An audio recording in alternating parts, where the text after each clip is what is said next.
that the issue really was not Grabe Bato to. after all. It was really the Panibago pa, leadership sabi of ni the Senator Senate Ivy. because yung pala, more importantly, they really wanted to change and get back the leadership of the Senate because there was so much at stake. Nakapusta na pala doon yung CONAS. Kasi ang problema nila, matatalo sa impeachment sa Senado, Yes. mananalo pa si VP Sara sa 2028, iditepok na sila. Kaya ang pag pinag-uusapan, ikasa na ang CONAS. Palitan ng konstitusyon, dagdagan ng 3 taon ang mga kasalukuyang Ayaw kongresista talaga nila bumaba sa and pwesto. extend the term even of the president until 2031. And no elections except perhaps for local positions.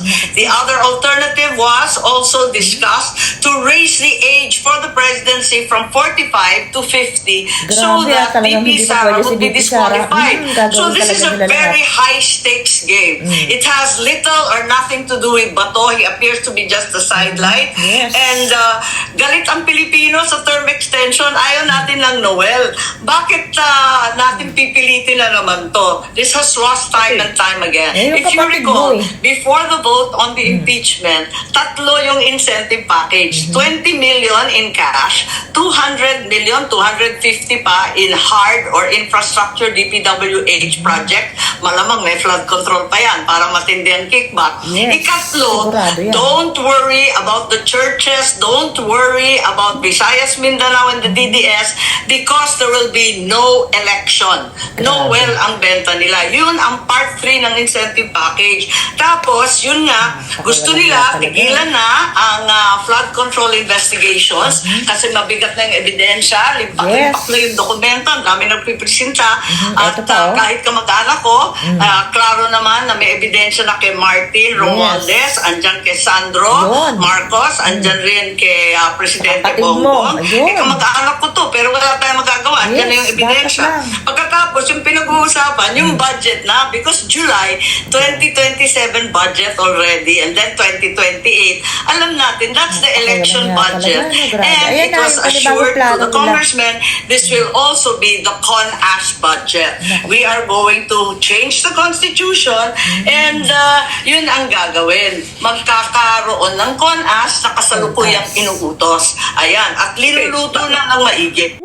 So, eto na naman. Galing mismo kay Senator Amy. Babaguhin talaga nila yung constitution. Hindi talaga sila bababa sa pwesto. At yung mga, yung si Bato, talagang yung mga taong katulad ni Bato, yung mga ginigipit nila. Yan yung mga panlis lang nila para hindi talaga sila pag-usapan. Dahil talagang yung flood control, ayaw nilang ipagpatuloy pa yon. Ayan o, di ba? Tapos yun nga, kaya sinasabi natin na baka dati na takot na yung mga congressman, hindi sila natakot kasi ganyan yung sinasabi. Bukod sa napakadaming pera, akalain mo yan, binubunyag ni Senator Amy. Tapos yun nga, kung magagalit sa kanila ang tao, wala daw election, akalain mo yan. So talagang mahahawakan nila sa mga pinapangako pa lang nila. Gagawin talaga nila ang lahat para hindi sila mawala sa pwesto at hindi makapwesto si VP Sara. Akalain mo yan, hindi man ma-impeach, ma-disqualified naman kasi nga bata pa si VP Sara, di ba? Nako, wala talagang katapusan tong gulo na to. Kailangan na siguro talagang persahin na umalis na lang tong bagag na to kasi wala nang pag-asa eh. Hindi na kaya sa mga pakiusapan. That the issue really was not Bato after all. Yes, It true. was really the leadership of the Senate Yes, because yun it talaga turns yun. out that Bato was only the beginning of the entire story. Yung pala, more importantly, they really wanted to change and get back the Yes, leadership of the leadership. Senate Kaya because sa there was so control much eh. at stake. Nakapusta na pala doon yung CONAS.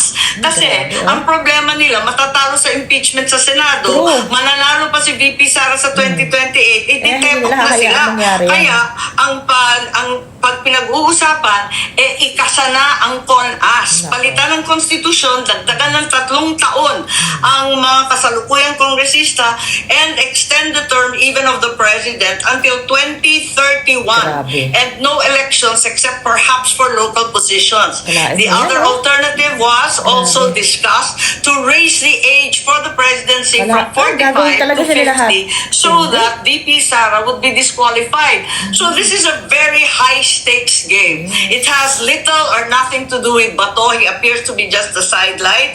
And galit ang Pilipino sa term extension. Ayaw natin Yes, ng Noel. napakaano yan. Bakit Ginawa natin na pipilitin yan na ang naman ama mo. to? This has lost time and time again. Yes, one of the guys who was there, pinagmamalaki nila, pinag-uusapan, at it was relayed to so many congressmen. If you recall, before the vote on the impeachment, Dami pera tatlo yung pinamimigay. incentive package. 20 million in 20 cash, million in cash. 200 million, 250 pa in hard or infrastructure DPWH project. Malamang may flood control pa yan para matindihan sigurado yan. Ikatlo, don't worry about the churches, don't worry about Visayas, Mindanao, and the DDS because there will be no election. Wala, ikakasa No talaga well ang nila yung benta nila. election. Yun ang part 3 ng incentive package. tuluyan nyo, Tapos, at yun kayo nga, gusto Ayusin nila nyo tigilan yung na mga tao. ang flood control investigations. Yun pa Kasi talaga. mabigat na yung ebidensya, limpak-limpak na yung dokumento, ang dami nagpipresenta. At kahit kamag-anak ko, klaro Yes. naman na may Sila naman ebidensya na kay talaga. Martin Romualdez, andyan kay Sandro Marcos, andyan rin kay Presidente Bongbong. Kamag-anak ko to, pero wala tayong Kapatid mo magagawa. Andyan talaga. yung ebidensya. Pagkatapos, yung pinag-uusapan, yung budget na, because July 2027 budget already, and then 2028, alam natin, that's the election budget. And it was assured to the congressmen, this will also be the CONAS budget. We are going to change the constitution, and yun ang gagawin. Magkakaroon ng CONAS na kasalukuyang inuutos. Ayan, at linuluto lang ng maigi. Kausap ko maraming tao. I'm not certain that they'll come forward and be prepared to talk, but certainly, if there's anyone who knows the consequences of self-perpetuation and corruption, it should be me. Yes. Galit ang Pilipino sa usapin ng term extension. Yung palalagain mo, ipapalagi mo yung sarili mo sa pwesto, pipigilan ba natin ang mga Pilipino sa kanilang karapatan? Bilang At saka Marcos, ayaw na ng mga ako Pilipino higit sa sa kapatid lahat. mo. Alam ko Sa yan. inyo. Kaya wag na wag nilang gagawin yan. I know that there were meetings held in Soler Hotel. There was a meeting also. These aren't secret meetings, by the way, kasi they were planning for the impeachment. Understandably, no? Pero kung uulitin ni Bongbong yan, alam na niya magiging kahihinatan nito. Bakit niya uulitin? Alam namin. Kung may nakakaalam niyan, kami ang nakakaalam. Mas uulitin to, self-perpetuation, pagkatapos titigil yung corruption issues. Pwede ba naman yan? Hindi pwede yan.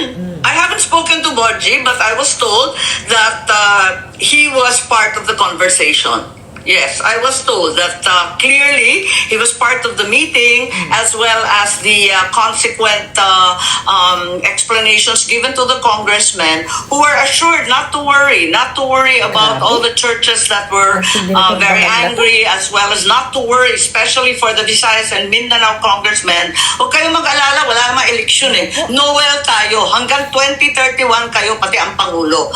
Kung magkaka-eleksyon lang for the local positions, governors and down.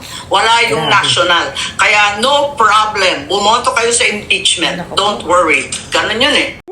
So, grabe. At hindi talaga itong bangag na to. Akalain mo yan, panibagong pasabog na naman to ni Senator Amy. Grabe na ang mga pinapasabog ni Senator Amy. Yung huli, di ba? Yung sinasabi niya na laging labas-masok sa ospital si Bongbong Marcos. Hindi napansin yun kasi may isinunod na naman na may panlist na naman na ginawa. So, ito ngayon, siguradong yayariin na naman ito si Senator Bato kasi nga, kailangan mailis na naman itong sinasabi natin ni Senator Amy. Kailangan maipakalat to eh. Ngayong araw lang to talaga. Kalahin mo yan, babaguhin nila yung Constitution para lang talaga hindi sila maalis sa pwesto. At gagawin talaga nila lahat para hindi si BP Sara makatakbong presidente. Kasi nga, tagilid yung impeachment nila eh.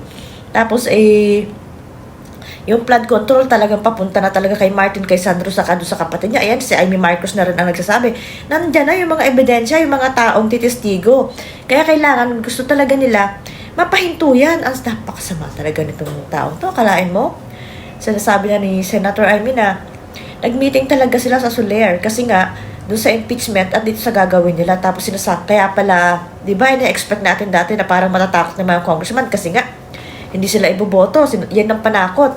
Ayan nga, malupit. Talagang walang eleksyon, huwag kayo matakot. So, siyempre, hindi sila matatakot nga naman kung walang eleksyon. Pero paano nyo naman gagawin yan? Talagang pinipilit nyo talaga sa sukdulan ang mga tao na paalisin kayo ng persahan. Kasi parang yun na lang talaga yung yun na lang talaga yung magagawa para matapos tong lahat na to. Ayaw nyo, wala talagang katapusan to. Sobra-sobra ang gagawin nila para hindi sila mawala sa pwesto. ayaw na talaga nila umalis. Sinabi na rin to ni ni Attorney Harry Roque. Kaya talagang grabe, patindi ng patindi. Gigipitin nila lahat. Kasi nga, kinakason. Ngayon, si Cheese naman yung target, di ba? Si Jinggoy, nung isang araw. Talagang yung mga senator, pipilitin nila na i-impeach si BP Sara. Pero syempre, nakabantay naman yung mga tao. Nako, talagang, sabi nga ni Captain Dado, papunta talaga tayo sa kaguluhan kung hindi nyo titigilan yan. Kasi wala Sobra-sobra ng panggigipit, panluloko, pagsisinungaling, pambubudol. Tapos kung ngayon ganyan, babaguhin pa nila yung Constitution, ay talagang abang tayo, matinding bakbakan talaga tong haharapin ng mga Pilipino kung ganyan ang gagawin. Wala hindi talaga matatapos kung ganyan. Yan nga yung sinasabi nila na may panibagong plano na naman itong mga bagag na to. So eto nga, babaguhin nila yung Constitution, wag lang silang mawala sa pwesto.